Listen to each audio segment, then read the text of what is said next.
제 소리 잘 들리십니까? 네, 잘 들립니다.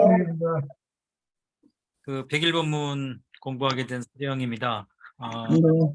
준비된 자료 같이 보시면서 설명드리도록 하겠습니다.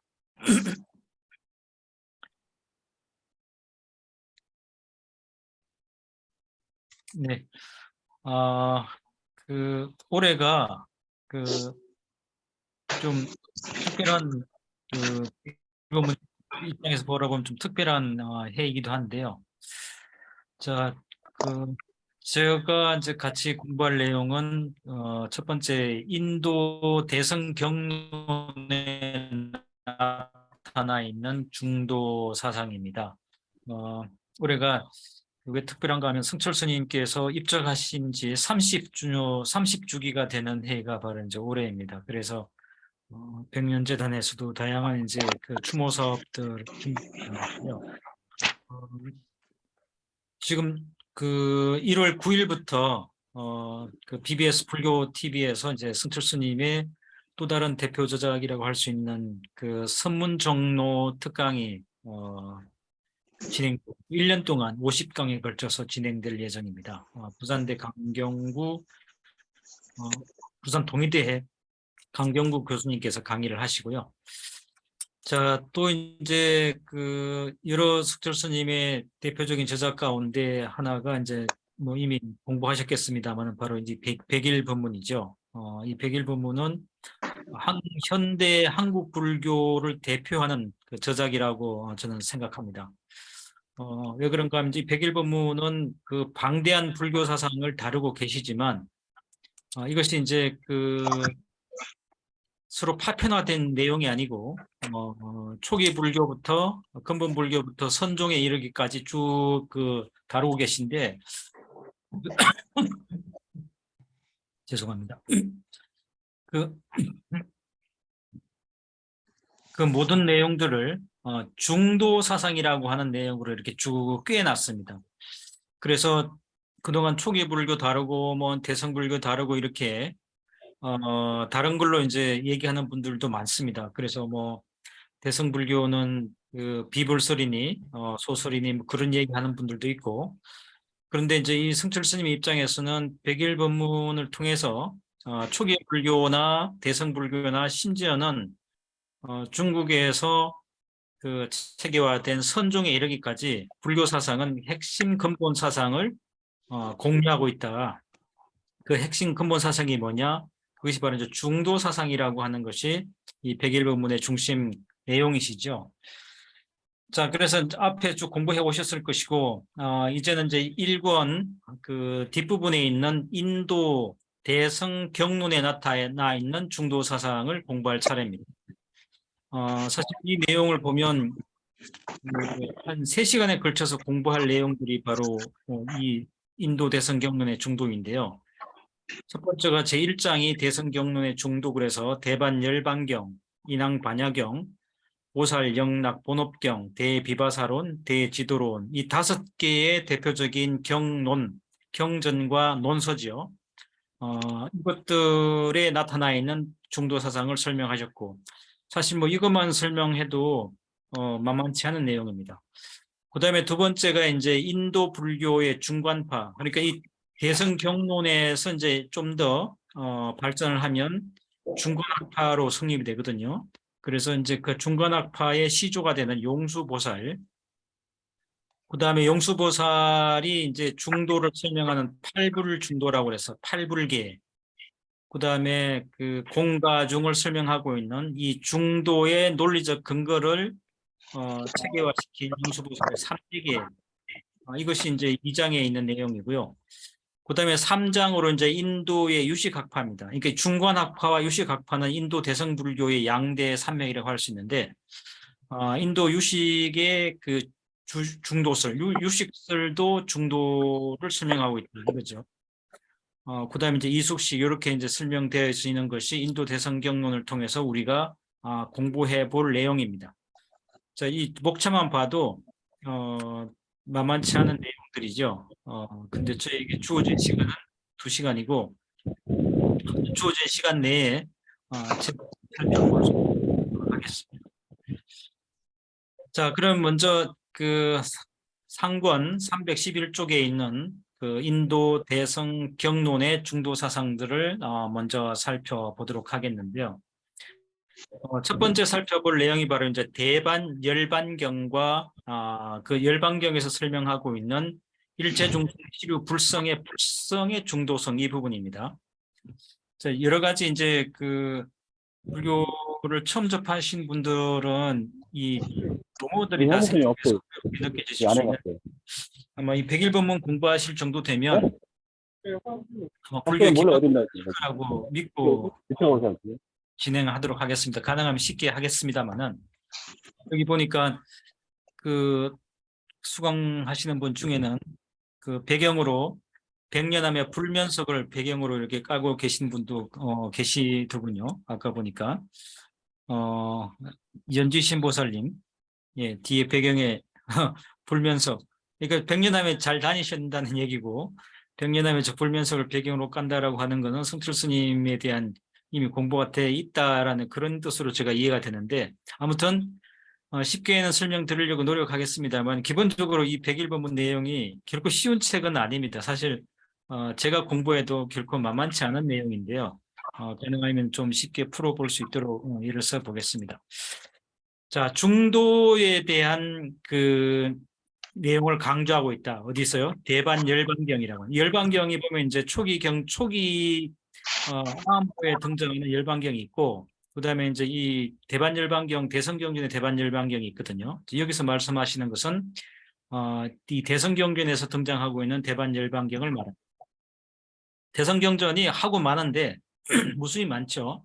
그 경전 중에 이 대반열반경이라는 경전이 있고 이게 이제 파리니르바나라고 하는 것이 부처님께서 완전한 인멸에 드셨다라고 하는 그 내용을 다루고 있는 경전인데 이 대반열반경에도 이 중도에 대한 설명이 상세하게 아유 제가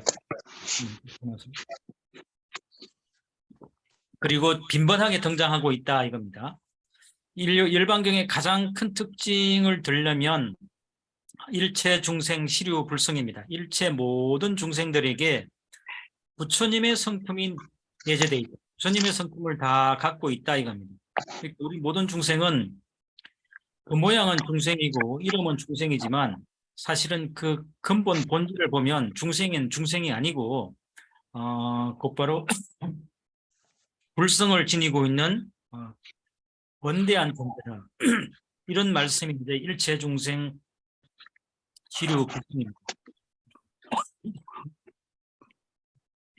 저 오늘 날씨가 이렇게 풀렸는데 기침이 납니다. 널리 이해해 주시기 바랍니다. 이렇게 기침을 하고 골골대도 불성을 갖고 있으니까 용서해 주세요. 자, 이 불성을 갖고 있다라고 하는 것은 참 중요한 문제죠. 우리가 저는 불교를 크게 보면 그 한 두 가지 정도로 이렇게 나눌 수 있다고 보는데요. 어떤 종교에서는 모든 권위와 신성과 그리고 뭐 어떤 가치 이런 것을 신이 다 독점합니다. 신이 다 독점하고 그래서 세상의 중심이고 세상의 근원이고 빛이고 진리고 뭐 다 신이 다 가져요. 그 다음에 이제 그 반대편에 있는 생명들, 특히 이제 인간들은 아무것도 아니에요. 그냥 절대 무의 존재입니다. 왜냐하면 그 모든 전지전능한 능력을 지닌 그분이 우리를 창조했고 그분의 뜻에 따라서 살아가도록 운명 지어져 있다 이겁니다. 그러니까 우리는 절대 무의 존재고 태어날 때도 제멋대로 태어날 수 없고 그리고 죽어서도 구원받을 때도 멋대로 구원이 안 돼요. 아무리 착한 일 하고 아무리 훌륭하게 살아도 그분을 믿지 않으면 구원 안 됩니다. 그러니까 우리 이런 그 관점에서 바라보면 인간의 존재는 실로 하잘 것 없고 보잘 것 없는 존재죠. 오로지 그분을 통해서만 우리는 구원될 수 있고 가치를 얻을 수 있습니다. 자, 이런 것이 이제 그 종교에만 있는 것이 아니고 이런 그 생각들이 사회적인 가치로 일반화되면 어떻게 되겠습니까? 인간은 아무것도 아니죠. 아무것도 아니고 세상의 가치는 외재합니다. 밖에 있어요. 그 밖에 있는 그 가치가 어떤 게 될까요? 무슨 돈, 권력, 명예 이런 것이 이제 다 가치입니다. 그래서 그런 걸 갖지 못하면 인간은 무의 존재인 거예요. 그래서 그 가치를 얻기 위해서 뭘 합니까? 열심히 공부해서 좋은 직장 들어가고 학벌 따고 연봉 받고 뭐 이렇게 출세하고 이렇게 하는 거죠. 그리고 이제 아무리 그 잘나도 남들이 안 알아주면 그 공허에 시달리는 것이 인간이잖아요. 그래서 자꾸 또 이제 그 어떤 그 기호를 갖고 난 특별한 사람이야 이걸 자꾸 이제 강조하고 싶어서 남들에게 인정받고 싶은 인정 욕망에 시달리고 있는 것이 인간입니다. 오늘 이거 뭐 어디 뭐 뉴스인가 어디 그런 이야기 났다는데 어떤 그 아파트에서 그 아파트에 입주해 있는 아주 그 어떤 큰 기업의 좋은 기업의 중력을 지냈던 임원을 지냈다가 퇴임한 한 그 여성과 그 다음에 그 아파트에서 청소를 하는 그 청소부 아줌마가 엘리베이터에서 싸움이 붙었어요. 왜 싸움이 붙었냐면 엘리베이터 청소를 해야 되는데 그 한 아줌마가 거기 서 있으니까 그 청소하는 청소부 아줌마가 아줌마 거기 좀 비켜주세요 이렇게 말한 거예요. 그래서 싸움이 붙었어요. 왜 나를 아줌마라고 부르냐고. 나는 큰 기업의 중력도 지내고 임원으로 지냈다가 지금은 이제 비록 은퇴했지만 내가 그런 사람인데 니까짓 게 뭔데 나를 아줌마라고 부르냐고. 이렇게 아주 싸움이 붙었다는 겁니다. 그러니까 똑같은 아줌마인데 자기는 특별한 사람으로 인정받고 싶은 거죠. 이게 이제 우리가 갖고 있는 인간의 보편적인 인정 욕망입니다. 누구로부터 인정받아야만 자기가 가치 있는 존재다라고 믿는 겁니다. 인정받지 못하면 쓸데없는 존재 같고 보잘것없는 것 같고 그래서 이 내적 공허에 시달리죠. 그래서 사람들은 자꾸 이걸 확인하려고 합니다. 그래서 말해. 날 사랑한다고 말해. 사랑해. 그렇게 안 돼. 더 간절하게 말해봐. 눈빛에 담아서. 이렇게 자꾸 상대로부터 나의 가치를 인정받고자 하는 것이 인간의 속성입니다. 왜 그럴까요? 스스로 자기 내면의 가치를 확보하지 못했기 때문에, 믿지 못했기 때문에 이런 거거든요. 그래서 이제 그런 인간의 속성을 간파한 어떤 종교에서는 그래, 너 아무것도 아니야. 너가 특별해질 수 있는 것은 나를 통해서만 가능해. 내가 너에게 특별함을 주지. 그 나를 믿고 나를 섬기고 받도록 이렇게 얘기를 하는 종교가 있죠. 근데 지금 불교는 여기서 방금 나왔습니다만 그 반대로 얘기하는 거예요. 무슨 소리야? 네가 왜 내게 와서 빌어? 왜 내게 와서 뭘 더 얻으려고 그래? 내하고 똑같은 불성을 너가 지니고 있는 이게 부처님의 말씀이에요. 그래서 이 불교의 입장에서는 우리들에게 끊임없이 자긍심을 가져. 너는 부처와 같은 위대한 그 위대성을 갖고 있고 그것을 너가 갖고 있어. 내재하고 있어. 그 너가 갖고 있는 그 위대한 불성은 무슨 그 연봉이라든지 어떤 직장의 뭐 이름이라든지 학벌이라든지 외모라든지 이런 걸 갖고 채울 수 있는 그런 하잘것 없는 것이 아니고 참으로 위대하고 참으로 얻기 어렵고 그런 그 비교할 수 없는 무가부, 값을 매길 수 없는 그 가치가 바로 너에게 내재되어 있어. 이미 갖고 있어. 근데 왜 그렇게 내적 공허에 시달려? 그걸 믿어. 그걸 깨달아. 그걸 봐야 돼. 그러면 삶이 너무 당당하고 희망이 있고 삶의 여유와 기쁨을 누릴 거야. 이걸 가리키는 거죠. 그래서 일체 중생 시류불성 일체 모든 중생에게 부처님과 같은 그 위대한 성품이 내재되어 있다.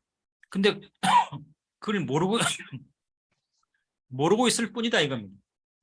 그래서 그걸 보면 바로 부처님과 같은 그 마음의 대자유, 마음의 그 가치를 회복하게 되는데 그걸 이제 우리가 선에서는 변성 그러죠. 자기 여기 이제 불성할 때 이 성, 자기의 성품, 자기의 본래 모습을 본다 이겁니다. 이게 이 선에서 핵심이 바로 견성이거든요. 자기의 본성을 본다. 나는 어디 무슨 회사 다니고 무슨 부장이고 과장이고 연봉이 얼마고 학벌이 어떻고 이런 게 중요한 게 아니고 큰 전부 다 껍데기잖아요. 올 때 갖고 온 것도 아니고 갈 때 가져갈 것도 아닌. 그리고 그런 것들이 나를 귀하게 해주지도 않아요. 전에 그 엘리베이터에서 싸웠다라고 하는 그 두 명의 아줌마처럼 한동안 대기업의 중력이었지만 그 시간 지나니까 은퇴해서 그냥 아줌마가 돼버린 거죠. 대기업의 뭐 중력도 아줌마고 은퇴해도 아줌마는 똑같은데 아무튼 내적 공허에 시달리면 그 이름에 자꾸 목매달게 되고 누구로부터 인정받고자 합니다.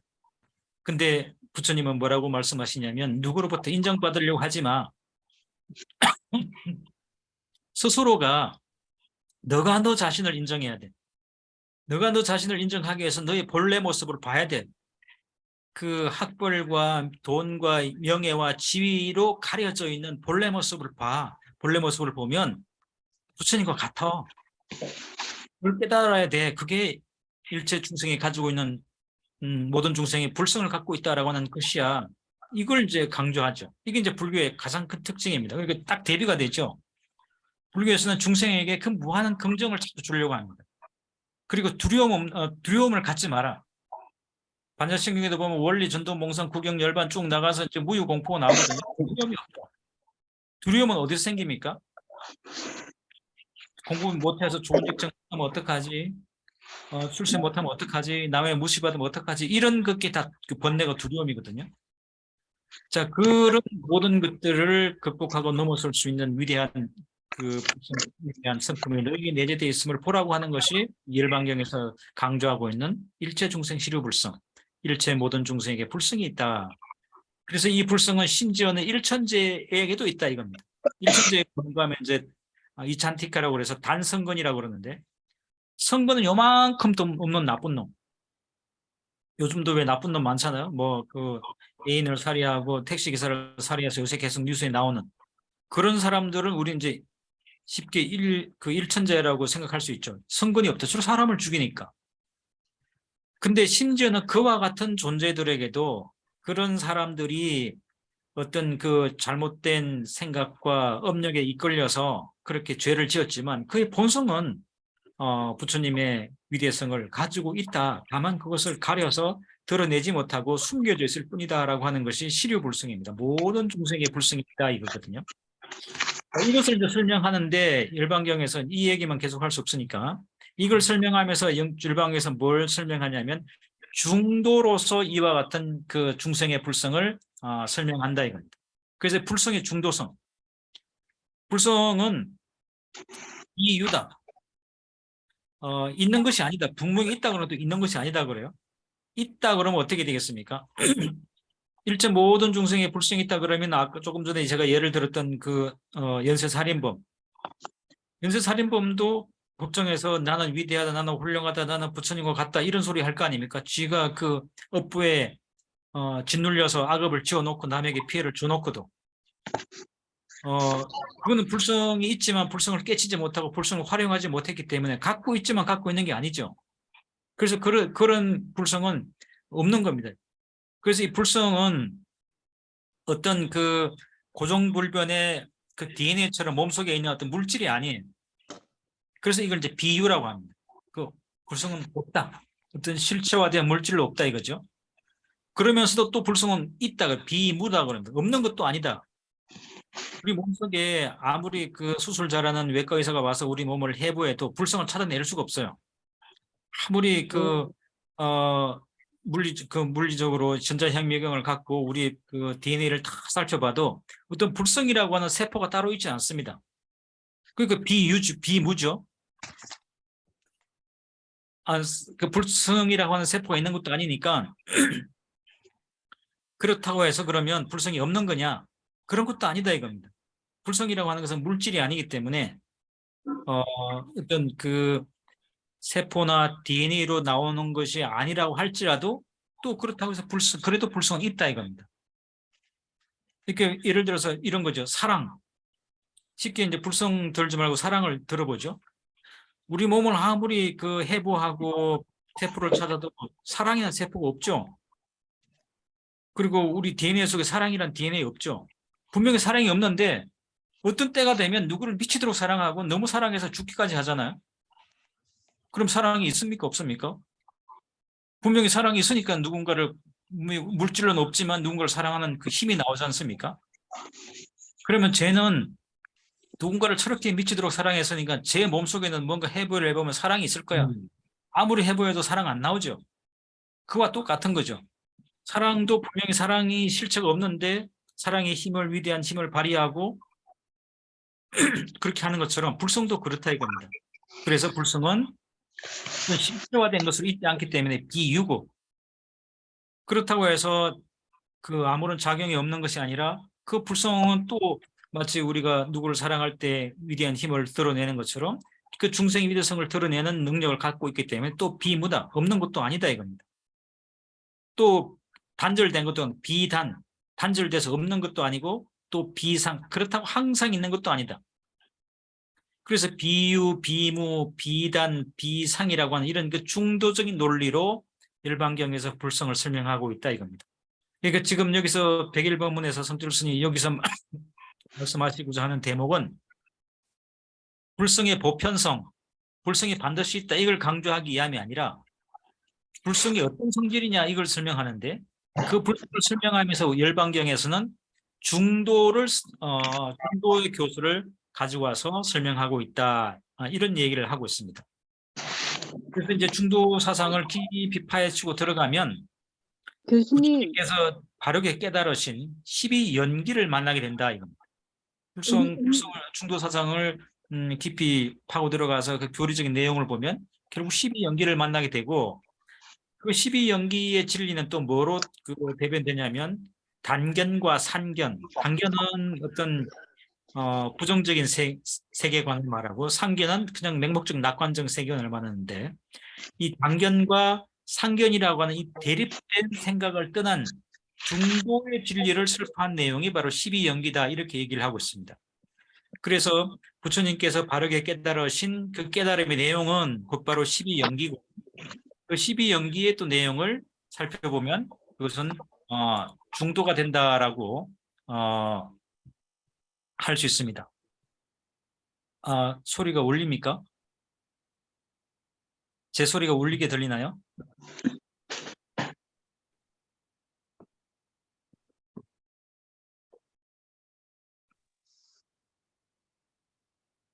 왜 그래? 자, 다음 페이지 보겠습니다. 그래서 이 불성의 중도성을 대반열반경에 입각해서 설명하시는데, 제 소리가 울리게 들리나요? 그렇게 들리시면 말씀해 주세요.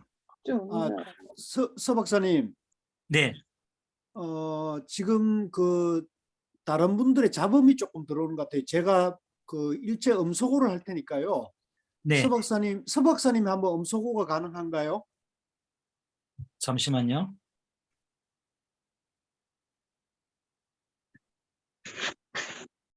제가 해야 되죠?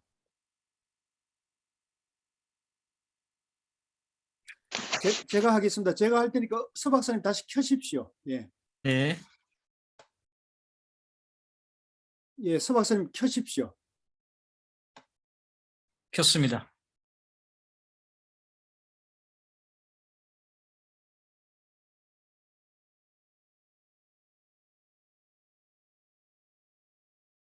진행해요? 진행하시면 됩니다. 지금 다 음수고 되셨는데. 그러니까 서 박사님만 강의하시게끔 그렇게 했습니다. 이걸로. 네, 알겠습니다. 중간에 잡음이 들려가지고요. 네. 자, 여기 보시면 감노문을 열어서 감노문은 이제 불사의 문인데, 중도를 설하다, 선설 중도하다, 이제 대반열반경의 구절인데, 일체 중생을 위해서 일체 중생에서 감노문을 연하니 개 감노문, 다니설문. 이 감노가 다니설이라는 뜻도 되고 불사의 의미도 됩니다. 죽지 않은. 그러니까 그 감노법문 그러면 불사의 법문 이런 거죠. 일체 중생을 위하여 그 감노의 법문, 불사의 문을 연하니 곧 바라나국에서 정법의 바퀴를 굴리시어 정법륜에서 참다운 진리의 수레바퀴를 굴려서 선설 중도, 부처님께서 중도를 잘 설명했다 이렇게 되어 있다는 겁니다. 이거 대반열반경에서 부처님께서 뭘 설명하셨냐 하면 정법의 수레바퀴를 잘 굴려서 중도를 설했다 이렇게 이제 설명되고 있다는 얘기죠. 이거 부처님의 가르침의 핵심이 중도라고 하는 것을 대반열반경에서도 이렇게 설하고 있다는 내용입니다. 그 다음에 이제 이 불성의 중도성에 대해서 나오는데 앞서도 설명드렸던 것처럼 불성은 안도 아니고 박도 아니고 비내 비외 그렇습니다. 이 불성은 이렇게 뭐 피부나 우리 장기 속에 있는 것도 아니고 그렇다고 육신 밖에 있는 것도 아니다. 그래서 비내 안에 있는 것도 아니고 밖에 있는 것도 아니고 그렇지만 또 육신 안에 있고 그렇지만 또 육신 밖에도 있다. 그래서 영내 역외이고 바로 이와 같은 것을 심형 중도라고 합니다. 안에 있는 것도 아니고 밖에 있는 것도 아니고 안에 있는 거라고 하면 내가 될 것이고 밖에 있는 거라면 남이 될 것이겠죠. 나도 아니고 남도 아니고 중생 불성은 일체 모든 중생이 갖고 있는 불성은 있는 것도 아니고 없는 것도 아니다. 비유비무다. 앞에서 한번 설명드렸죠. 있는 것도 아니고 없는 것도 아니다. 어떤 뭐 실체화된 물질로 있는 것도 아니지만 그렇다고 해서 물질로 없지만 분명히 또 불성의 그 위대한 작용은 또 있기 때문에 비무다. 그러면서 역유역무 그러면서 또한 있고 또한 없기도 하나니 이것이 불성의 특징이라는 거죠. 이건 중도의 원리로 불성을 이렇게 설명합니다. 그래서 있는 것과 없는 것이 합쳐진 까닭에 중도이다. 유무합고로 즉시 중도다. 이 불성이 있다 그러면요. 초기 불교를 전공하시는 분들은 이제 이거 무슨 아타만스를 아니야? 브라만 그 힌두교에서 얘기하는 그 불성은 힌두교에서 얘기하는 아타만스인데 기아의 실체가 있다라고 하는 그런 이야기인데 그걸 뭐 불교에서 불성을 있다 그러면 불교가 힌두교란 말이야. 이런 식으로 이 불성설을 비판합니다. 근데 그거는 이제 불교를 깊이 몰라서 하는 소리죠. 왜냐하면 여기서 분명히 불성은 비유비무라고 그랬거든요. 분명히 여기 우리 열반경에서도 비유다 이렇게 실체화된 어떤 물질로 있는 게 아니다 이렇게 얘기를 했습니다. 근데 이런 이제 불성의 내용을 잘 이해하지 못하면 대성불교도들은 사람에게 불성이 있다라고 한다. 그러면 힌두교에서 얘기하는 아타만과 똑같기 때문에 개화의 실체가 있다라고 주장하는 것이기 때문에 저건 외도다 이렇게 이제 황당한 논리로 몰아갑니다. 그래서 불성을 얘기하면 자꾸 이제 그런 맥락으로 이해를 해서 이 불성론을 공격을 하는데 여기 분명히 열반경에도 그렇게 말씀하시죠. 불성을 비유비무다. 그런 공격을 할까봐 이미 다 이제 불성이 있다 그러면 그걸 어떤 실체화된 물질로 볼까봐 여기서도 분명히 비유라고 한 겁니다. 그렇지만 비유지만 그 하나의 가치적 맥락으로 또 불성은 작용하기 때문에 또 비무다 이렇게 얘기를 하면서 불성을 중도적으로 설명했습니다. 중도적으로 설명하지 않고 일체 모든 중생에게 마치 그 DNA와 같고 세포와 같은 그 불성이 어디 장기처럼 들어있다 이렇게 되면 이거는 힌두교의 아트만설과 같은 거죠. 근데 여기서 불성은 그런 게 아닙니다. 아까 제가 사랑의 예를 들었지만 사랑이라고 하는 세포에 없지만 사랑이 작동하는 것처럼 불성도 그런 거죠. 일종의 어떤 믿음의 문제고 나에게 불성이 있다라고 하는 그 확고한 믿음과 자기 확신과 자기 신념을 갖고 살면 뭐 이런저런 그 조건과 자기 신분이 낮든 연봉이 작든 학벌이 낮든 휘둘릴 일이 없죠. 내가 불성이 있다라고 하는 확고한 신념과 그 믿음 속에 그 사람은 당당하게 살아가는 겁니다. 그럼 불성이 있는 거죠. 근데 그런 생각이 없으면 온통 자기를 구성하는 것이 돈이고 명예고 권력이고 이런 것이 자기라고 생각하면 맨날 그것에 휘둘리게 살 수밖에 없는 것이거든요. 자, 그러니까 이 불성은 어떤 그 신념과 믿음을 통해서 작용으로 드러난다라고도 또 볼 수 있는 것입니다. 그러니까 불성이 완전히 없다라고 할 수 없고 그렇다고 해서 어떤 실체화된 물질로 있는 것이 또 아니기 때문에 불성을 비인의 비외이고 비유비무다라고 하는 중도의 논리로 설명을 했다. 중도의 논리로 설명하지 않았으면 요즘 초기 불교하시는 분들이 공격하는 그대로 공격을 받게 되는 거죠. 아트만 소리고 결국 저 힌두교와 똑같은 이야기네 이렇게 되는 겁니다. 근데 불교의 중도설은 그런 게 아니라 이거죠. 그래서 이것이 중도로 설명했기 때문에 중요하다. 자, 이 변견을 떠나면 중도, 이변 중도라고 되어 있는데 중도를 설명할 때 제일 많이 등장하는 이제 구절이라고 할 수 있겠죠.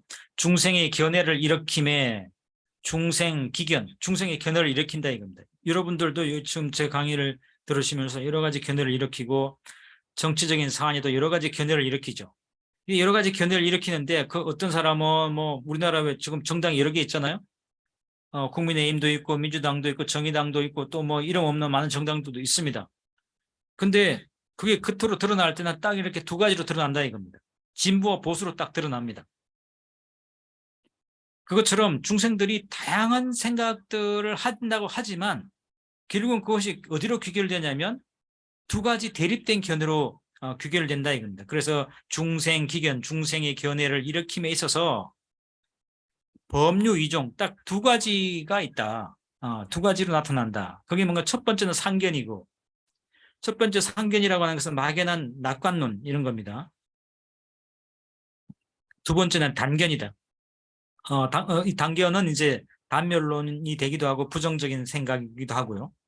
상견과 상견과 단견이라고 하는 것은 흑백 논리를 이렇게 비교한 겁니다. 그러니까 진보와 보수 이렇게 딱 나눠지지 않습니까? 그리고 남성 여성으로 딱 나눠지죠.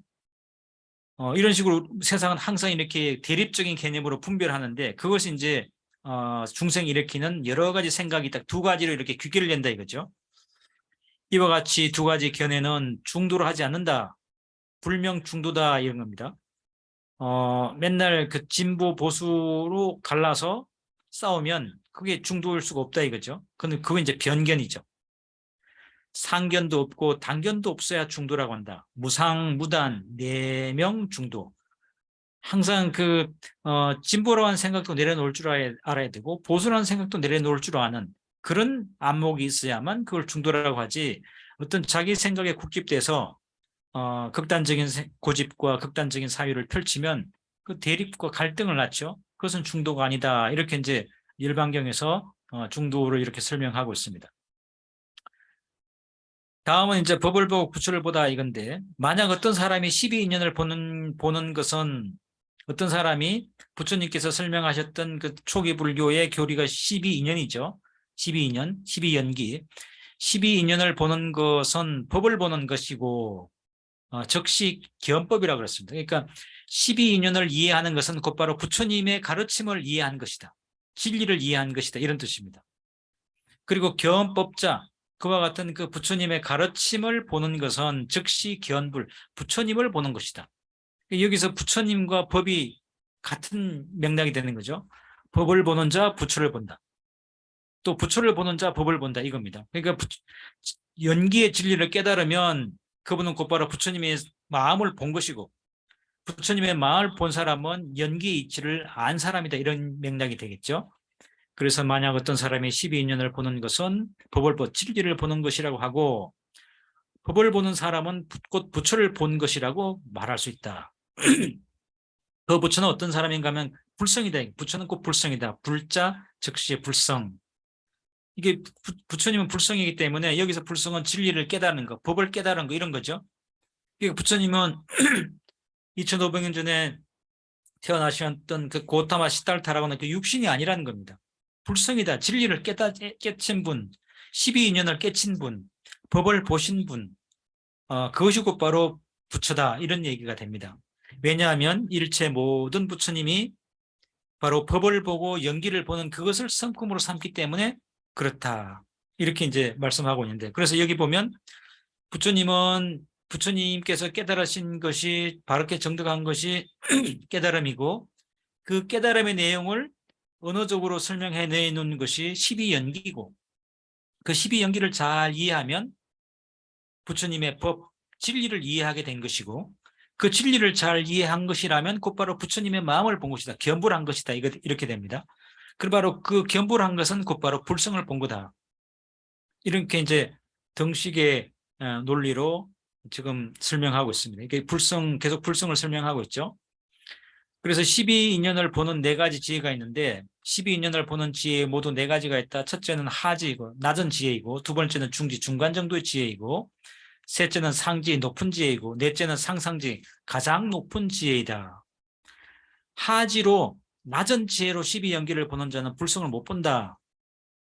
보지 못하는 까닭에 그것은 성문도를 얻는다. 성문도라고 하는 것은 이걸 이제 삼성이라 그러죠. 성문, 영각, 보살, 이걸 삼성이라 그러고, 이것이 이제 이 삼성도에서 성문, 영각, 보살성은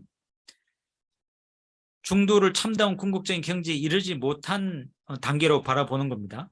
그래서 하지 낮은 지에는 불성을 보지 못하니 그것은 성문도라고 하고, 그다음에 중간 정도 지에 중지로 보는 자는, 중지로 12연기를 이해한 자는 그 자도 역시 불성을 보지 못하니 불성을 보지 못한 까닭에 연각도, 혼자 깨닫는 독성 뭐 그런 게 다 연각입니다. 독각, 연각도를 얻고, 그다음에 상지 높은 지혜로 12연기를 이해한 자는 밝게 연기를 보긴 하지만 완전히 깨끗하게 투명하게 보지 못하기 때문에 역시 12연기를 제대로 이해하지 못했기 때문에 그것은 십지에 이르는 사람이다. 십지에 이르는 것은 이제 보살이라고 하거든요.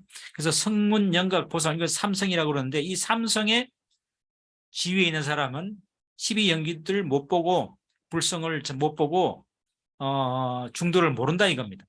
그러면 중도는 누가 하냐? 중도는 밑에 보면 상상지, 가장 높고 높은 지혜를 가진 자, 가장 높고 높은 지혜로 12연기를 이해할 때 비로소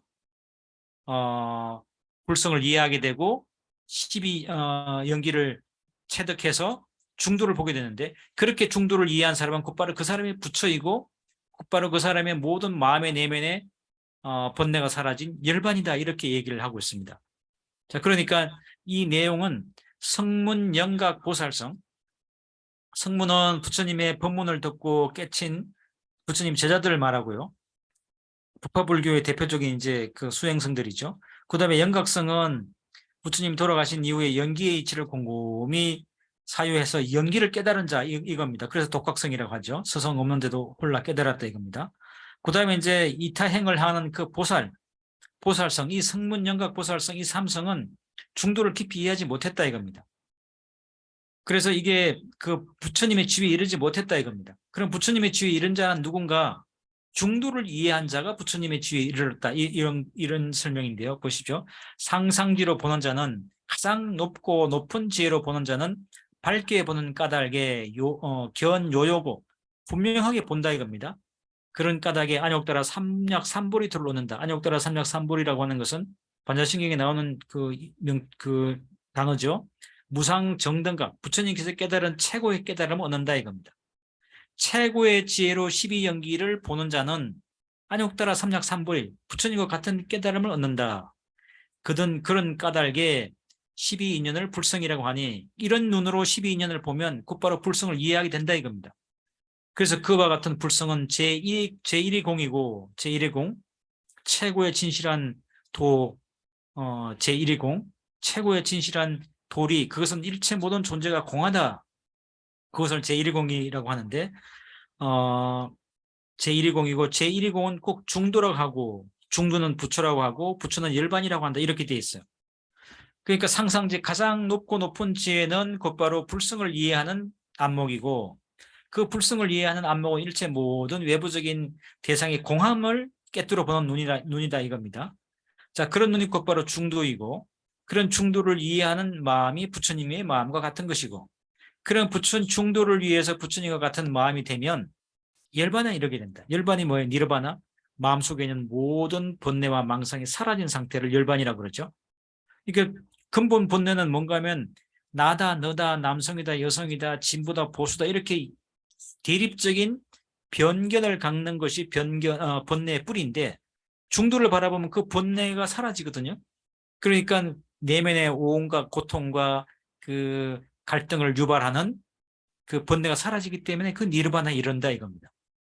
그러니까 중생의 그 근본 고통, 중생의 근본적인 번뇌는 바로 변견, 나다, 너다, 남성이다, 여성이다, 뭐 진보다, 보수다, 맨날 우리가 그 두 가지 대립적인 개념을 갖고 싸우고 갈등하고 분열하고 고통을 받고 있는데, 그와 같은 변견이 사라지고 중도적인 마음을 갖게 되면 그것이 곧바로 부처님의 마음이고, 그와 같은 부처님의 마음을 갖게 되면 마음속의 모든 근본적인 번뇌가 사라져서 니르바나 열반에 이르게 된다. 마음이 고요해진다 이겁니다. 요즘에 온갖 그 명상 붐이 일잖아요. 별의별 명상이 다 있죠. 멍 때리기 명상도 있고 먹기 명상도 있고 별의별 명상이 다 있는데 그런 명상 백날 해도 마음속에 나는 옳고 너는 그러다, 나는 진보고 너는 보수다, 나는 남성이고 너는 여성이다, 이렇게 분별 의식을 갖고 있으면 백날 해도 마음의 번뇌가 사라지지 않는다 이겁니다. 그래서 이제 이렇게 우리가 공부하고 어려운 공부하고 그러면서 명상하고 뭐 그런다면서 왜 이렇게 어려운 공부만 하지? 이렇게 생각하실 수도 있습니다. 근데 쉽고 편안한 그 명상도 물론 뭐 도움이 되겠지만 근본적인 생각의 전환이 일어나지 않으면, 마음속에 이 분별심이 사라지지 않으면 백날 그 몸을 갖고 명상을 해도 번뇌는 사라지지 않거든요. 그래서 일체 모든 그 번뇌의 뿌리가 분별심이고 그 변견이기 때문에 그 변견을 다스리지 못한 상태로서는 무엇을 해도 용변제주를 부려도 여전히 마음의 번뇌의 고통으로부터 시달리게 되어 있다 이겁니다. 자, 그런 맥락에서 이와 같은 원리를 알아야죠. 생각의 전환이 일어나야 되고 마음속에 있는 모든 번뇌와 그 분별적인 생각들을 치유하는, 불태워 없애버리는 그 중도를 깨달을 때 그때 비로소 내 마음속의 고통이 사라진다, 니르바나가 된다, 이런 얘기거든요. 그것을 이제 우리가 모르면 이런 그 분별심을 품고 무슨 짓을 해도 우리는 번뇌로부터 자유로울 수가 없거든요. 그 근본이 바로 이 분별심이기 때문에. 그래서 지금 여기서 말씀하신 이 대목이 대단히 중요합니다. 가장 최고의 지혜는 뭐냐? 중도를 아는 지혜다. 중도를 알아야만, 중도를 아는 지혜는 뭔데? 분별심, 나다, 너다, 이해다, 손해다, 남성이다, 여성이다, 진보다, 보수다, 이렇게 맨날 갈등하고 대립하고 싸우는 그와 같은 그 분별심을 내려놓는 게 중도다 이거죠. 그럴 때도 그런 마음이야말로 부처님의 마음이고 그런 마음이 될 때 비로소 번뇌가 사라진다. 이래야 치유가 된다는 겁니다. 이래야 명상이 참다운 명상이 되고 참다운 내면의 평화가 온다 이겁니다. 이거 딱 덮어놓고 아이고 어려워, 뭐 100일 보면 너무 어려워, 어떻게 공부해, 명상 그냥 앉아서 들숨 날숨 하면 되고 오른발 왼발 하면 되지, 이렇게 쉽게 생각할 수도 있어요. 근데 그 백날 한다고 한들 그 내면의 이와 같은 그 마음의 문제를 다스리지 않으면 해결이 안 된다 이겁니다. 그래서 그 옛날에 중국에 이제 불교가 들어와서 중국의 도교, 유교랑 치열하게 몇백 년에 걸쳐서 치열하게 논쟁하거든요. 그때도 보면 도교가 요즘 그 명상하는 사람들처럼 주로 몸 다스리는 거 하는 겁니다. 몸을 단련해서 하늘 날은 그 우화등선 하겠다 이거거든요. 등에 날개가 돋아나서 하늘로 승천한다 이겁니다. 승천. 날아올라간, 신선이 돼서 날아올라간다. 그걸 지향하는 겁니다. 그러니까 맨날 몸 닦는 거 하는 거예요. 몸 단련하는 거 하는 겁니다. 근데 그 당시 스님들이 불교와 도교의 차이가, 가장 큰 차이가 뭐냐?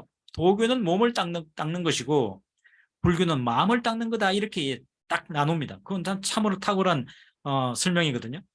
이게 지금 마음 닦는다라고 하는 것은 지금 설명하는 이런 원리예요.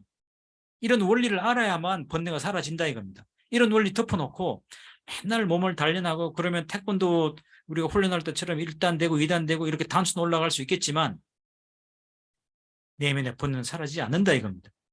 그래서 우리가 온갖 명상이 유행을 하고 뭐 힐링이니 이런 것들이 다 있지만 진짜 핵심은 불교에서 말씀하시는 이런 말씀입니다. 그래서 그런 것들이 뭐 나쁘다 이것도 아니고 그런 것들이 필요한 분들이 있고 그런 것들이 필요할 때가 있죠. 필요한 단계가 있고 그런 걸 다 인정을 하지만 궁극적으로는 결국 이와 같은 그 중도의 원리, 이런 원리를 알아야만 참다운 열반에 참다운 평화에 이르게 된다, 참다운 휴식에 이르게 된다라고 하는 것은 우리가 분명한 사실이고, 그런 답을 줄 수 있는 것은 바로 이 불교의 근본 가르침이고 이 성철 스님이 백일법문을 통해서 말씀하시는 이런 내용들이다 이겁니다. 그러니까 어떻게 그 우리의 평생을 괴롭히는 번뇌를 그렇게 나긋나긋하게 쉬운 몸짓으로 다 날릴 수 있겠습니까? 그렇지 않습니다. 그래서 좀 어려운 공부가 오히려 이거 공부해서 머리만 아프다 이렇게 보실 게 절대 아니라고 생각합니다. 그렇지 않기 때문에 이런 것이 중요하기 때문에 생각의 전환, 인식의 전환이 참으로 중요하기 때문에 이런 내용들을 부처님께 늘 말씀하셨고 성철 스님도 이렇게 고고정량하게 말씀하고 계신 거죠. 자, 그다음에 이제 불설 8시 30분에 쉬면 되죠. 불설 인왕 반야경에 나타나 있는 중도입니다. 이 대선 경전들 중에 쭉 이제 중도수를 설명하고 있습니다. 자, 여기 보면 부처와 중생이 하나다 이 대목인데, 보살이 제1위제 제1의 가운데 아까도 말씀드렸듯이 제1이라고 하는 것은 가장 중요한 진리, 가장 중요한 도리, 그것은 일체 모든 것이 공하다라고 하는 것을 제1위제라고 하는데, 보살이 제1위 가운데 항상 이제를 비추어 상조이제, 상조이제, 이제라고 했을 때 이 제는 이제 뭔가 하면 대립된 두 가지를 말합니다. 그러니까 아까 상견과 단견을 이렇게 말씀했는데, 또 다르게 말하면, 쉽게 말하면 진보 보수 이런 거예요. 남성 여성 이런 겁니다. 온통 요즘 그런 걸로 싸우니까, 자, 그 두 개를 동시에 비추어 봐야 된다 이겁니다. 그래서 쌍조이자, 항상 그 대립 갈등을 일으키는 두 명제를, 태제를 동시에 비추어 봐서 중생을 교화하니, 그것을 비추어 봐서 중생을 교화한다 이겁니다. 중생 교화라고 하는 것이 곧바로 그런 갈등 대립하는 것을 올바로 비추어 봐서 중생을 그와 같은 갈등으로부터 해소시키고 화해시키고 마음의 평화를 준다 이거죠. 그래서 쌍조 이제에서 항상 그 이제, 갈등 대립하는 두 가지 태제를 비추어서 그것을 해소시켜서 중생을 교화한다. 그래서 부처와 중생이 하나임에 둘이 아니다. 불급 중생 일이 무이. 부처와 중생이 하나임에서 둘이 아니다. 뭔 얘기일까요? 중생이지만 우리가 중생이잖아요. 저도 중생이고 여러분들도 중생이고. 중생인데 그 중생이 처음부터 끝까지 맨날 중생이 아니고, 이와 같은 그 중도의 이치를 알아버리면, 중도의 이치를 알아서 갈등 대립하는 그 마음을 내려놓기만 하면, 우리는 지금 몸 육신이 중생이지만 우리가 곧바로 부처님의 마음을 이해하게 되고, 부처님의 마음을 쓰게 되고, 부처님과 같은 평화를 얻게 되고, 부처님과 같은 자유를 얻게 된다 이겁니다. 그러니까 부처와 중생이 둘이 아니다 이거죠. 그래서 이게 그 부처와 중생을 구분 지는 게 다 뭡니까? 마음입니다. 우리 속에 불성이 있다. 이것도 마음이잖아요. 나는 부처님과 같은 위대한 내 속에 위대함이 있어. 그런 긍지와 자긍심을 갖고 당당하게 살아가는 것도 마음먹기 아닙니까? 우리가 살아가려면 밥 먹어야 되잖아요. 여러분 공양 드셨어요? 밥 먹었죠? 살아가려면, 육신이 살아가려면 밥 먹어야 밥 먹어야 하듯이, 마음이 우리 생각이 올바르게 살아가려면 마음을 먹어야 돼요. 그래서 말도 좋잖아요. 마음 먹는다 그러잖아요. 마음 먹는다. 밥만 먹고 사는 게 아닙니다. 마음을 잘 먹어야 사는 겁니다. 마음을 잘못 먹는 게 뭐예요? 분별심을 먹고 항상 대립 갈등하면 이렇게 마음이 죽어요. 근데 마음을 잘 먹으면, 뭘 먹습니까? 중도를 먹으면, 분별 대립을 녹일 수 있는 그런 마음을 먹으면 마음이 살겠죠. 그래서 결국은 이 부처와 중생을 가르는 그 구분선이 뭐예요? 결국 어떤 마음을 먹는가, 어떤 이치를 깨닫고 어떤 이치를 받아들이는가 하는 그 마음이 있잖아요.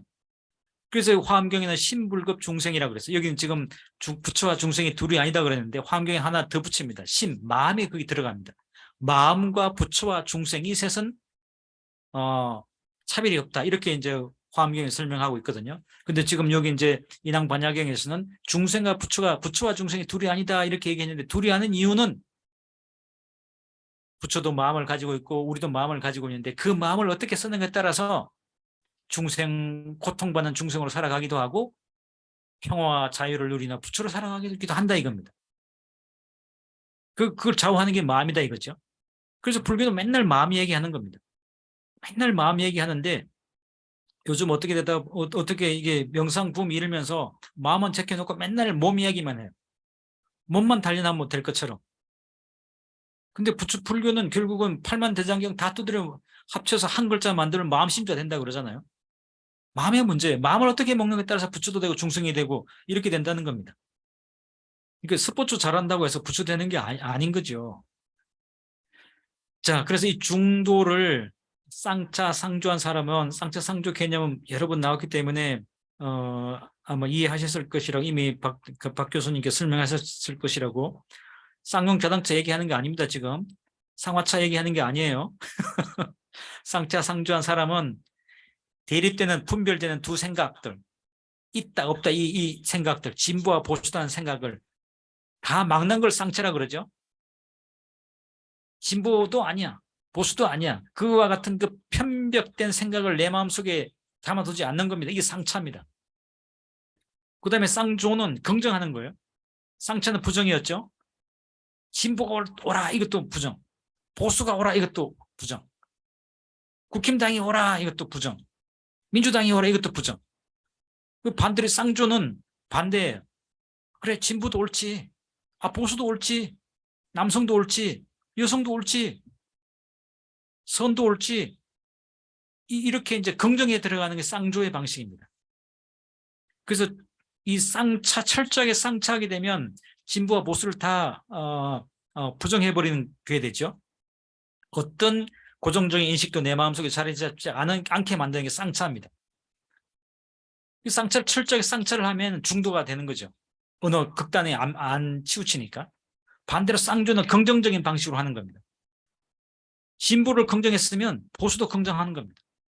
보수를 긍정했으면 진보도 같이 긍정하는 겁니다. 그러면 어떻게 됩니까? 진보와 보수라고 하는 그 스펙트럼이 사라져버리는 거죠. 다 긍정이 되어버리는 거죠. 그래서 이 부정적인 방식으로 중도를 달성하는 것을 쌍차라 그러고, 긍정의 방식으로 중도를 달성하는 것을 쌍조라 그럽니다. 빗줄 조자, 긍정. 그래서 이 중도는 바로 이와 같은 쌍차, 쌍조의 방식으로 중도를 얻게 되는데, 이렇게 쌍차, 쌍조해서 중도를 얻은 사람은 그게 보살이 됐든 중생이 됐든 현재 이름이 뭐가 됐든 상관없이 이미 그 사람은 부처님의 지위에 가 있다 이겁니다. 이것도 결국 다 뭐예요? 마음이 깨친 거잖아요. 어떻게 마음을 먹는가? 어떻게 마음의 분별심을 제거했는가? 이 문제잖아요. 그래서 그 마음을 어떻게 다루는가에 따라서 부처도 되고 중생도 된다 이겁니다. 마음속에 번뇌와 갈등과 분별심을 가득 담고 몸을 단련해서 번뇌가 다 사라질 일은 하늘이 쪼개져도 없다 이겁니다. 그랬으면 부처님께서도 그 고행을 그렇게 6년 고행을 하시는데 그 길이 아니라고 하는 것을 알고 이것은 해탈과 열반으로 가는 길이 아니다라고 포기하시잖아요. 몸 단련하는 걸 포기하십니다. 몸 단련하는 것 속에 참다운 해탈과 열반이 있는 것이 아닙니다. 뭐 그렇다고 운동하지 말라 이런 거 아닙니다. 건강한 우리 몸 유지해야 되겠죠. 자, 그래서 지금 여기 중도를 깨치면 중생 있고 부처라고 하는 내용은 지금 쭉 설명했으니까 읽어보시기 바라고요.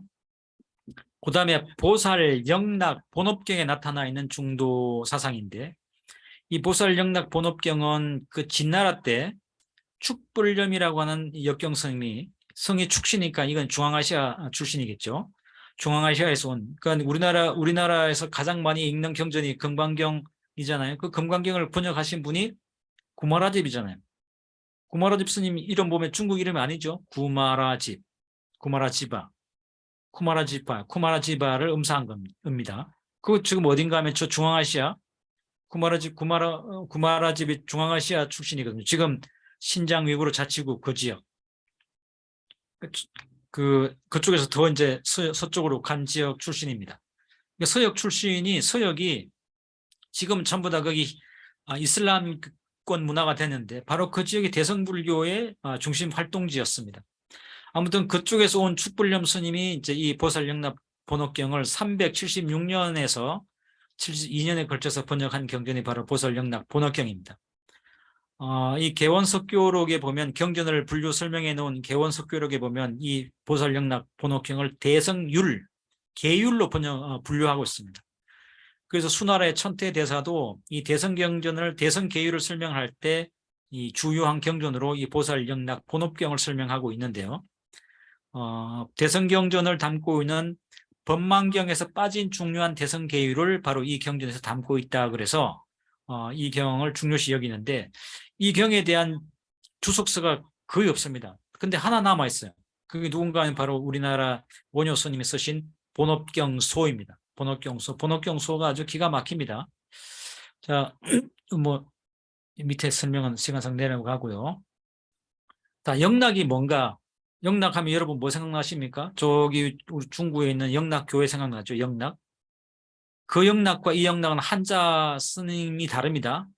거기 한경직 목사님이 세운 영락은 영원할 영자에다가 즐거울 낙자예요. 영원한 즐거움. 우리 불교를 하면 극락을 말해요. 극락이나 영락이나 같은 말입니다. 왜냐하면 극락도 영원한 아미타뉴스를 이제 한문으로 풀면 무량수가 되거든요. 무량수, 영원한 목숨, 영원한 생명 이런 겁니다. 영원히 사는 생명, 이렇게 죽지 않고 그걸 극락이라고 표현하거든요. 그 무량수 보살이 계신 그 세계, 극락 세계니까요.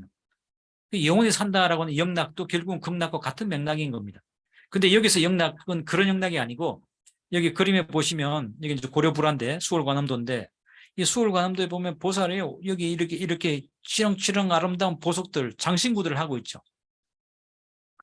또 얼마나 이렇게 세련되는지, 그때 루이비통도 없고 샤넬도 없는데 어떤 디자이너가 이렇게 그 관세음보살님의 그 옷을 이렇게 야사시하게 이렇게 속이 환하게 비치게 섹시하게 디자인을 했는지 몰라요. 참 기가 막히죠.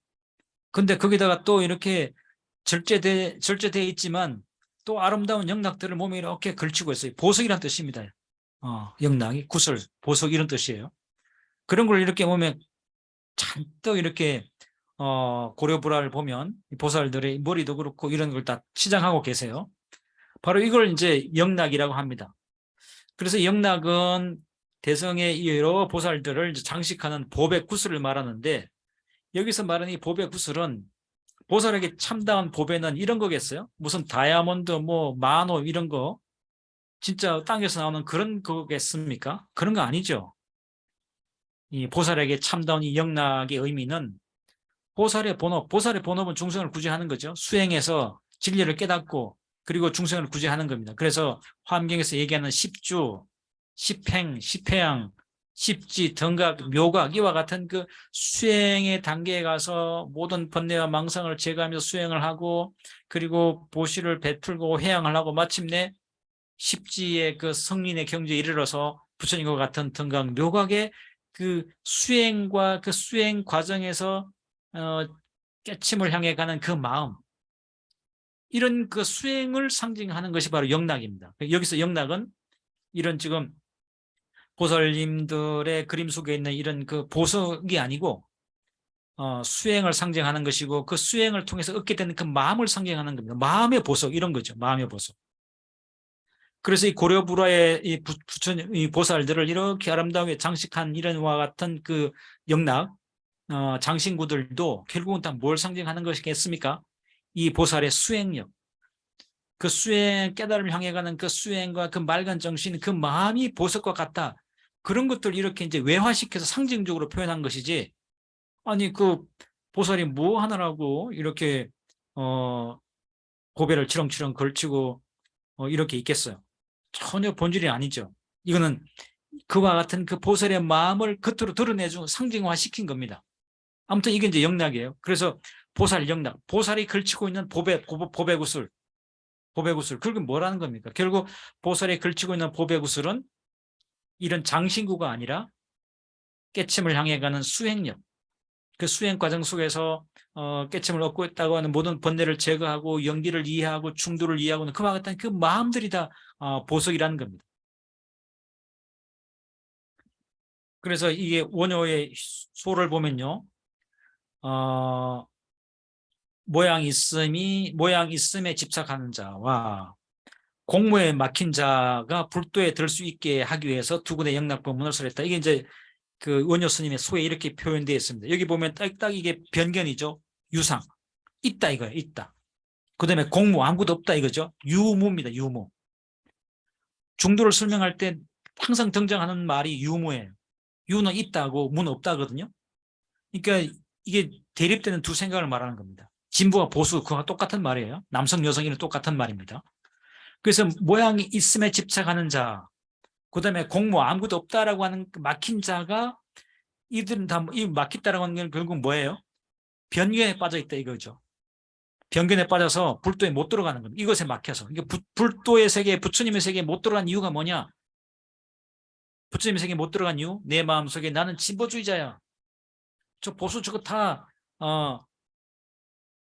뭐라 그래, 꼰대들이야 뭐 이렇게 하는 생각에 갇혀서 불색에 못 들어간다. 반대로 나는 보수주자야, 제 진보 제 전부 다 빨갱이들이야 이렇게 생각하면서 전부 다 남들을 미워하고 적대시하면 그게 뭐예요? 편견에 빠져 있는 중생이기 때문에 불색에 들어갈 불도에 못 들어간다 이겁니다. 그래서 내가 옳고는 틀렸어, 남성이 훌륭하고 여성은 열등해, 반대로 여성은 훌륭하고 남성은 열등해, 뭐 이런 식으로 어떤 편견을 갖고 있는 자라면 누구든지 그 불도에 들어갈 수 없다, 부처님의 길에 못 간다 이거예요. 부처님의 길에 들어갈 수 없는 이유가 뭐냐? 그와 같은 편견을 갖고 있기 때문에, 있다 없다 옳다 그러다 이와 같은 편견에 빠져 있기 때문에 불도에 못 들어간다. 이게 원효 스님의 소에 나오는 말씀입니다. 원효 스님도 보솔영락 본업경의 핵심이 중도라고 하는 것을 이 소에 설명하고 있습니다. 그러니까 성출 스님의 그 말씀에는 참 특이하게도 원효 스님 설명이 잘 없는데, 원효 스님의 말씀을 보면 이 보살영락 본업경을 중도로 이렇게 딱 파악하고 있습니다. 그래서 있다는 생각과 없다는 생각에 막혀서 중생들은 불도에 들어가지 못한다. 그렇게 있다는 생각과 없다는 생각에 막혀서 불도에 들어가지 못하는 중생들을 불도에 들어오도록 만들어주기 위해서 영락법문을 설했다 이겁니다. 그럼 있는 자와 있다 없다는 생각에 막힌 자를 불도에 들어오기 위해서 영락경을 설했으니까 영락경의 내용이 뭐겠습니까? 있다 없다는 생각을 해체하는 중도 법문이 되는 거죠. 그래서 이 보살 본업의 대의에 대해서 운영 스님이 이렇게 풀어요. 복과 지혜 두 노를 갖추어. 복과 지혜. 세상 살아가는데 복만 있으면 돼지처럼 살만 뒤룩뒤룩 주고, 반대로 지혜만 있으면 또 배고프고 그렇잖아요. 그래서 우리가 부처님을 양족존 그러잖아요. 복과 지혜를 구족하셨다. 복과 지혜 두 노를 갖추어서, 이 보살은 이 복과 지혜를 두 노를 갖춰야 되는데 참다운 중도에 대한 지혜를 갖고, 그리고 중생을 참 복되게 살아가게 하는 그 두 노가 있어야 된다 이겁니다. 두 노를 갖추어서, 두 노를 구비해서 불법의 대해를 건너가고, 참 이 문장이 참으로 문학적이거든요. 불법의 대해, 이 부처님의 가르침이란 큰 이 부처님의 가르침이 큰 바다와 같은데, 그 부처님의 가르침의 그 무량한 바다를 어떻게 건너가냐? 노를 줘야 건너가는데, 그 노의 정체가 뭐냐? 복과 지혜라는 거예요. 복덕과 지혜. 그 두 노를 저어서 중생을 이롭게 하고 참다운 진리를 깨치게 하는, 그 두 노를 저어서 이 불법의 바다를 건너가고, 지관, 지와 관, 이 지와 관이 이제 관이 윗바사나고 지는 사마타 그런 거죠. 지와 관의 두 날개를 펼쳐서 법성 진리의 캐슬, 진리의 성, 진리의 거대한 성의 법성의 허공을 높이 날아 올라간다. 이렇게 이제 표현을 했습니다. 이게 이제 보살 본업의 대업이다. 대의다. 대의. 보살 본래 업이 뭔가? 여기 보살 본업이잖아요. 여러분들의 본업은 뭡니까?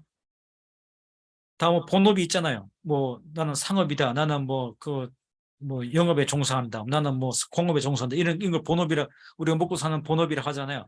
근데 보살의 본업은 뭔가? 보살의 상업하는가? 장사하는가? 공업사 운영하는가?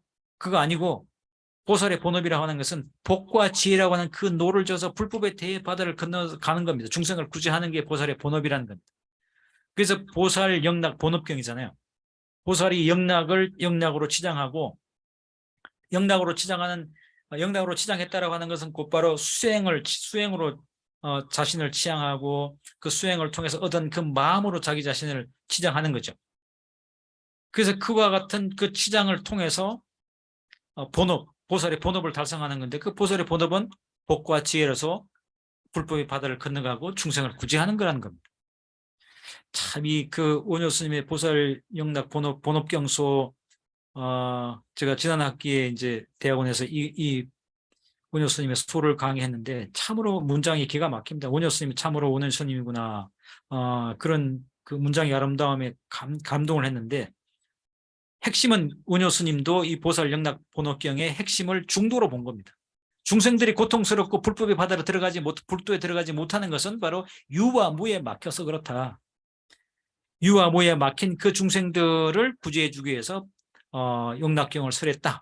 그러니까 결국 영락경의 핵심은 중도다라고 하는 그 요지가 딱 드러나게 돼 있거든요. 자, 그러면 이 보살 영락경의 내용을 한번 보죠. 세 가지 관법은 가에서 공으로 들어가는 것, 그것을 이제관이라 하고, 공에서 과로 들어가는 것을 평등관이라고 하니, 이 두 가지 관법은 방편도이다.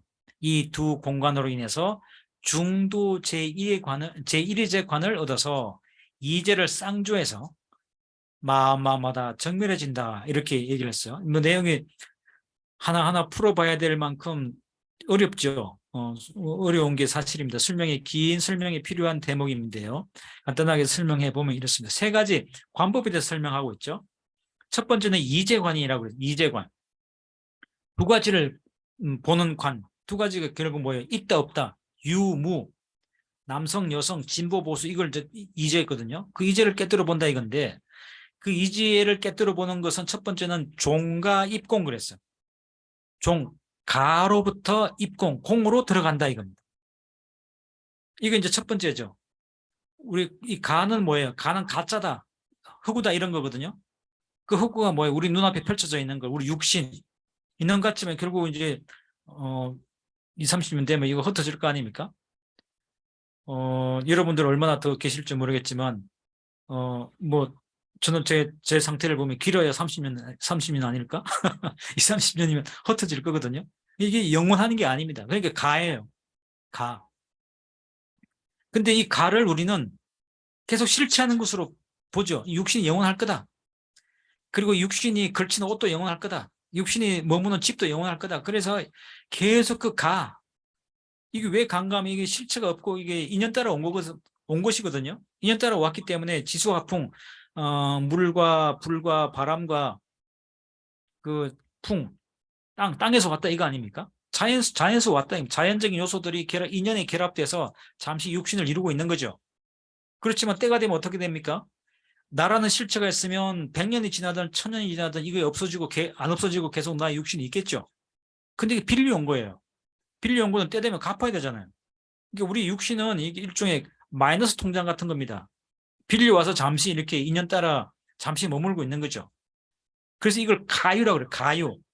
임시로 있는 것, 가짜로 있는 것, 실체가 없다. 가짜로 빌려와서 있는 거다 이겁니다. 연기에 이념 따라 연기법에 의해서 잠시 있는 거다 이거거든요. 근데 그걸 우리 자꾸 실체한다고 믿으니까 여기서 고가 발생하는 겁니다. 그래서 늙으면 그냥 못 참아요. 저 대통령 부인부터 그냥 늙는 걸 못 참고 여기 칼 대고 저기 칼 대고 그냥 그래서 나이 50이다 60 다 돼간 사람이 그냥 인형처럼 이뻐요.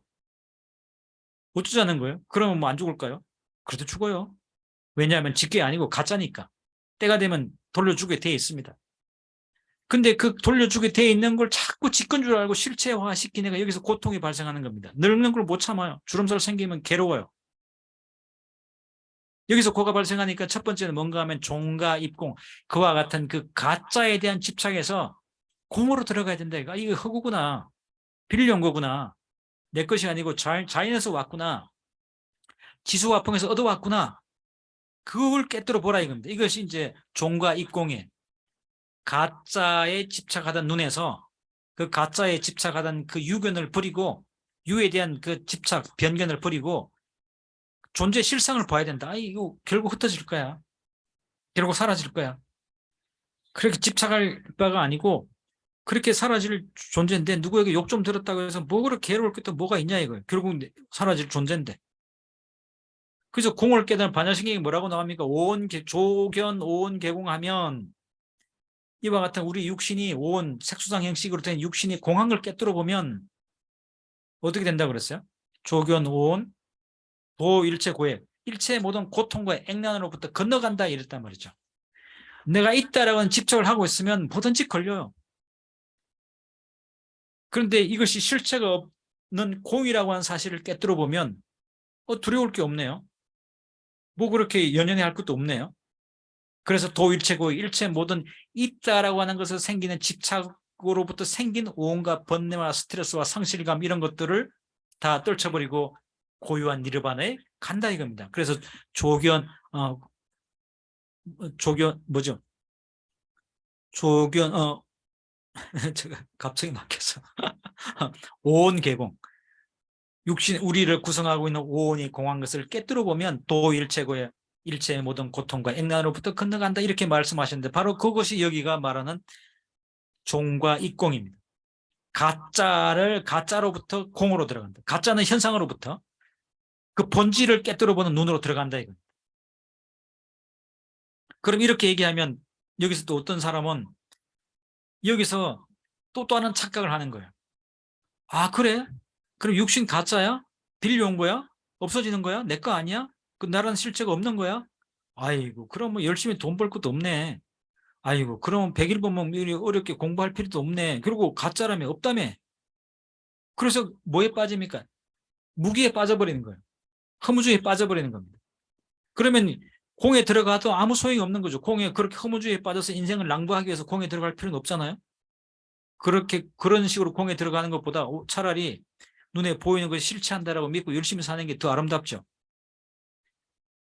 그래서 첫 번째 이제관에서 가짜에서 진짜로 공의 세계로 들어간다라고 하는 것은 그 가짜에 대한 집착 때문에 삶이 힘들고 마음이 병들고 그리고 육신을 스스로 괴롭히기 때문에 참다운 실상을 깨달아서 실체 없음을 아는 것이 중요하다. 그래서 이제 가짜를 버리고 공으로 들어가는 것이 첫 번째 단계죠.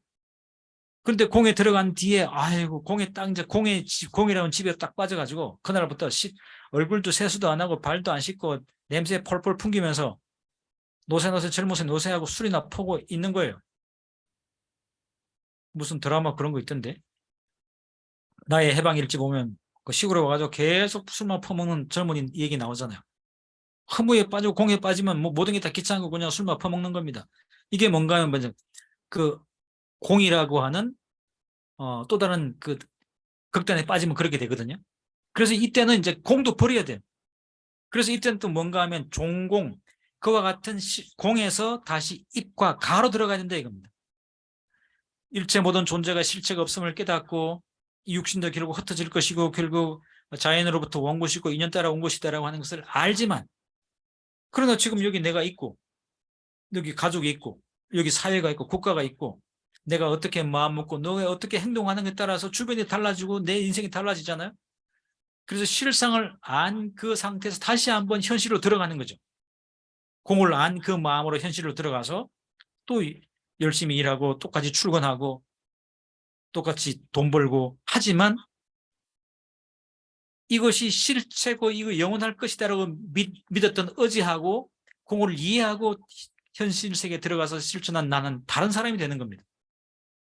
어제는 나만 집착하고 자기의 울타리에 빠져서 자기 이익만 생각하고 남의 걸 사기치고 뺏고 이런 독단적인 사람이다가 공을 이해하고 사회에 들어가면 뭐가 되겠습니까? 보살이 되는 거죠.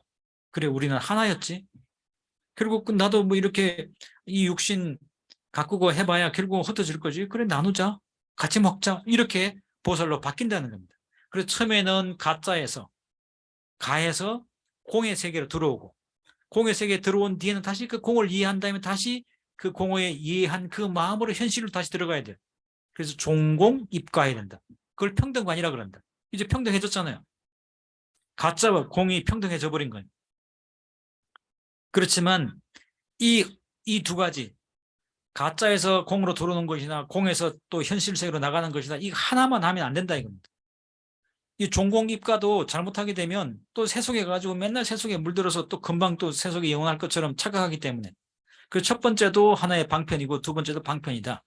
진짜는 뭔가 가짜에서 공으로 들어오고 공에서 다시 가짜로 나가는 그것이 조화와 균형을 이루는데 그것은 이제 중도 제1위 재관, 중도 제1위 재관이라고 그랬어요. 그래서 공과 가를 동시에 비춰서 세상에 모든 실체가 없고 영원하지 않지만 나는 이 세상 속에 살고 그 세상 속에 더불어 살아간다는 그 마음 속에 긍정적이고 창조적으로 인생을 살아가면서 보살의 삶을 살아가는 것이 바로 중도관이 되겠죠. 자, 이렇게 보면 결국 이제 보살 영락경의 핵심도 결국은 중도사상이 되는 거다 이건데요. 자, 이 대비보살로는 잠시 쉬었다 해야겠죠. 화장실 다녀오실 테니까. 네, 제가 30분에 쉬어야 되는데 보살 영락 본옥경 설명하다가 시간을 놓쳤습니다. 그러면 55분에 다시 시작할까요? 네, 그럼 지금부터 10분 동안 휴식하도록 하겠습니다. 이제 이 10분 휴식은 뭐예요? 종공 입가예요. 공을 공부하던 이 마음에서 이제 화장실로 가는 마음이에요. 네, 10분 쉬겠습니다.